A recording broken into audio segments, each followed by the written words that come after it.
Estimados estudiantes, en la clase de filosofía vamos a hablar sobre el tema conceptos, definiciones y teorías. Conceptos. ¿Qué son los conceptos? Son de importancia central para una teoría general de la cognición y de la mente. Nuestros pensamientos, especialmente aquellos que expresan o involucran proposiciones, se analizan y se distinguen unos de los otros, apelando a diversos hechos que involucran conceptos y nuestra comprensión de ellos. De manera similar, nuestra expresión lingüística, que expresa proposiciones, también expresan conceptos, ya que normalmente se piensa que los conceptos están estrechamente relacionados o incluso identificados como los significados de entidades como predicados y adjetivos y similares.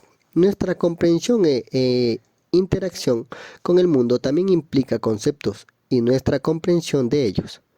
Nuestra comprensión de que una cosa determinada es miembro de una categoría determinada se debe, al menos en parte, a nuestra comprensión de los conceptos. Al igual que nuestros actos de categorización, tales capacidades involucran nuestro conocimiento de manera esencial y por lo tanto, estas cuestiones filosóficas relativas a nuestras capacidades epistémicas están ligadas a cuestiones sobre los conceptos y su naturaleza. Puede haber algunas características y capacidades de la mente que involucran conceptos, pero ciertamente la gran mayoría de ellos sí lo hacen. Y por lo tanto, la tarea de identificar la teoría general correcta de los conceptos es importante para la filosofía de la mente, la filosofía del lenguaje y la filosofía cognitiva, ciencia y psicología. Ahora, ¿para qué sirven los conceptos? Dentro de la filosofía, los conceptos se definen con mayor frecuencia como los elementos o ingredientes de los pensamientos. Los conceptos son para pensar cuando se atribuye un pensamiento, como los osos hormigueros son nocturnos. Normalmente se supone que el portador de ese pensamiento tiene el concepto de los osos hormigueros y un concepto correspondiente a la propiedad de ser nocturnos. A veces se dice que un concepto es a un pensamiento lo que una palabra es a una oración. Pero esta fórmula puede inducir a error, porque algunos filósofos no creen que el pensamiento sea similar al lenguaje. Sin embargo, incluso aquellos que se resisten a la idea de que el pensamiento es similar al lenguaje pueden sentirse atraídos por un punto crucial de analogía. Se cree que los conceptos son cambiables. Aquellos que poseen un concepto de osos hormigueros pueden formarse el pensamiento de lo que los osos hormigueros son nocturnos y el pensamiento de que los osos hormigueros son cuadrúpedos o el pensamiento de que los osos hormigueros son insectívoros, asumiendo posesión de estos otros conceptos. También hablamos de Gareth Evans en 1982 sugiere que es una cognición para la posesión de conceptos, la restricción de generalidad, que si una persona puede tener el pensamiento de que de que es una F, entonces una persona también debería poder formular cualquier otro pensamiento de ah, la forma es una X, donde X abarca los conceptos de repertorio conceptual de esta persona. Algunos filósofos también piensan que se puede haber restricciones, por ejemplo, de inteligibilidad en la combinación, pero la mayoría está de acuerdo con la formación de pensamiento a través de la combinación conceptual. Es una función central de los conceptos. Una segunda función de los conceptos es la categorización. Muchos filósofos piensan que los conceptos son las herramientas principales mediante las cuales se determinan que algo cae dentro de una categoría. Se sabe que dos cosas son, un ejemplo, dos cosas son tortugas.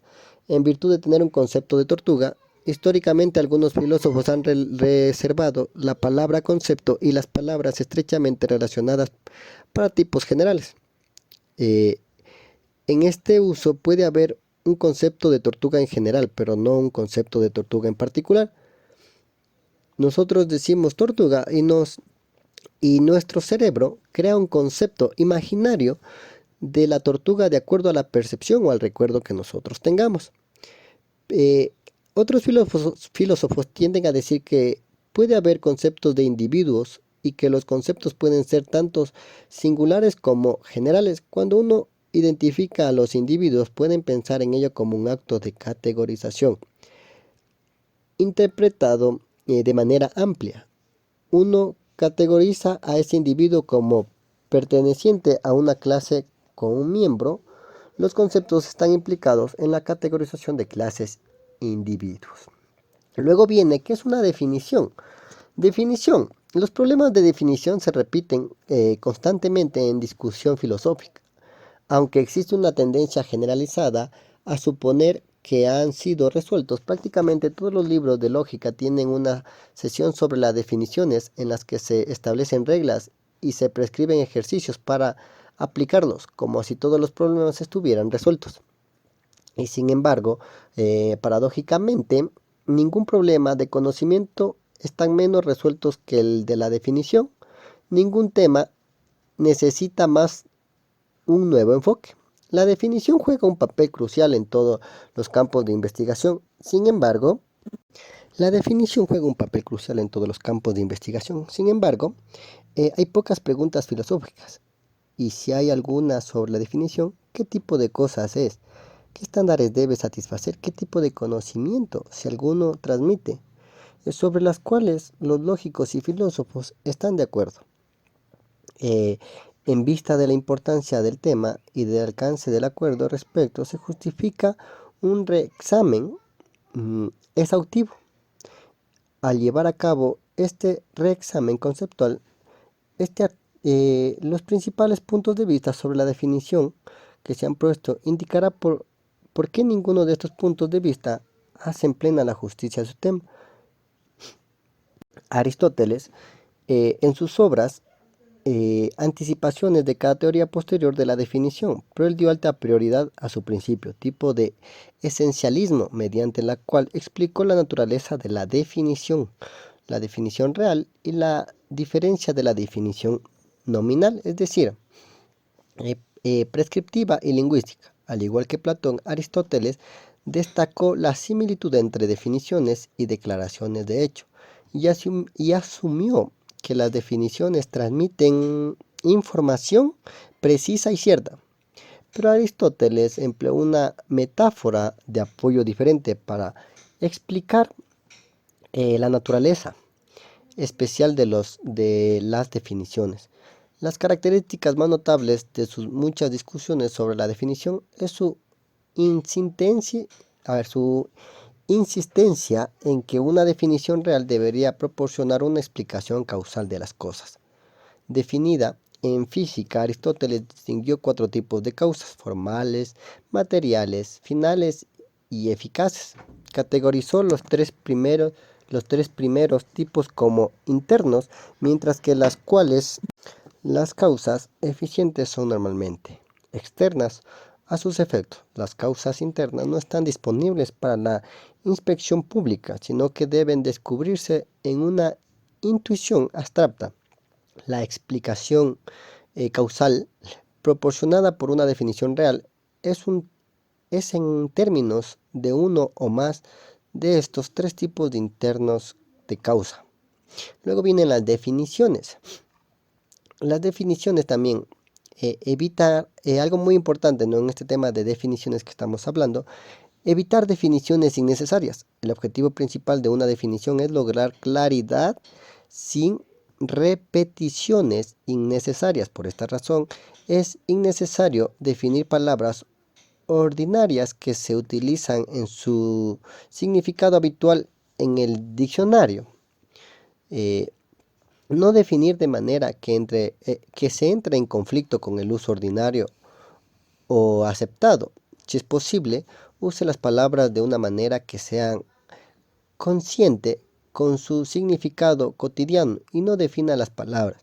De lo contrario, confundirá al lector y correrá el riesgo de utilizar las palabras en otras partes de su reglamento en su sentido ordinario. Luego viene la teoría. Una teoría presenta una forma sistemática de comprender eventos y situaciones en un conjunto de conceptos, definiciones y proposiciones que explican o predicen eventos o situaciones ilustradas las revelaciones entre variables. Las teorías deben ser aplicables a una amplia variedad de situaciones. Son por naturaleza abstractos y no tienen contenido o área temática específica, como las tazas de café vacías. La teoría tiene formas y límites, pero nada en su interior. Se vuelven útiles cuando están llenos de temas, metas y problemas prácticos. Una teoría es un método que utilizamos para darnos comprensión. Uno de los principales propósitos de una teoría es proporcionar una respuesta a la pregunta ¿por qué? Preguntando por qué aumenta su conocimiento en un área temática y realinear sus pensamientos y opiniones. Es una habilidad esencial para cualquiera que quiera aprender a desarrollarse. ¿Por qué? Es una de las primeras preguntas que hacemos los niños. ¿Puedes prepararte para ir a dormir ahora? ¿O por qué? ¿Por qué la nieve está fría? ¿Por qué tengo que ir a la escuela mañana? ¿Por qué el cielo es azul? ¿Por qué el avión vuela? Entre otras preguntas como estas provenientes de los niños pueden ser infinitas. A menudo encontrar a dar explicaciones adecuadas pueden resultar agotador y frustrante. Tal vez recurrimos a decir bueno, así es. Sin embargo, en la base de tales preguntas se encuentran los primeros intentos del niño por comprender el mundo que lo rodea, desarrollar sus propias teorías sobre por qué el de las cosas son como son. Por lo tanto, la definición de teoría debe tener en cuenta el por qué. Pregunta, pero una teoría es más profunda que esto. Los puntos siguientes ayudan en cierta medida a dar una definición. Una teoría es un intento de explicar por qué y así proporcionar comprensión. Una teoría no es simplemente cualquier explicación. Una teoría surge cuando una serie de ideas llegan a ser sostenidas y aceptadas por una comunidad más amplia de personas. Una teoría no está necesariamente basada en hechos, las formas en que entendemos y darnos explicaciones. Surge de nuevo trasfondo cultural y de cómo vemos el mundo. Para comprender la teoría, aunque no existen reglas estrictas o sí que no existan reglas estrictas, la teoría moderna suele ser desarrollada a través de una serie de pasos por parte de académicos o científicos. Es importante comprender que los pasos para desarrollar una teoría, tal como se enumeran, generalmente consideran secuencias. Un paso sigue el último. En realidad, a menudo hay más de uno de estos procesos en marcha al mismo tiempo. Teoría nunca será un término sencillo de usar, ya que reúne muchos supuestos diferentes sobre epistemologías y metodologías, y de hecho, el propósito de realizar investigación social para complicar las cosas, hay una serie de términos adicionales, por ejemplo, modelar, conceptualizar, analizar e incluso teorizar, que cubren al menos algunas de las cosas que hace la teoría. Sin embargo, los intentos de definir la teoría con frecuencia se refiere a la búsqueda de explicaciones de causa y efecto dentro, por ejemplo, de grandes conjuntos de datos. Aquí la contribución de la teoría podría ser desarrollar el marco explicativo que respalda la asociación estadística reportada. Para nosotros, en la realidad, para conocer qué es la realidad, es necesario unir estos tres conceptos: conceptos, definición y teorías. Este es uno de los problemas filosóficos más importantes a resolver. Para los pensadores idealistas, la realidad no existe por fuera de la mente de quien la piensa. No existe la realidad sin un sujeto que la conoce y la configura en su mente. Incluso es la manifestación de las ideas de un ser con capacidades creadoras.